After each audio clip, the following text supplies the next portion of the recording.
साथीहरू धेरैले सोध्छन् किन बालेन, किन रासोपा? आज म तपाईलाई गफ होइन काम देखाउँछु। वर्षौंदेखि मिचिएका बाटोहरू खाली गराएर शहरलाई हिँड्न लायक कसले बनायो?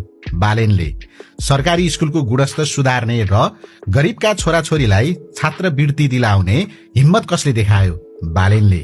ठूला कम्प्लेक्स र पहुँचवालाको कर असुलेर कानून सबैलाई बराबर हो भनेर कसले देखायो? बालेनले। हराएको टुकुचा खोज्न र काठमाडौँको कला संस्कृति जोगाउने काम कसले गर्यो? बालेनले। कसैको दबावमा नपरी, कसैको झोला नबोकी काम गर्ने साहस कसले देखायो?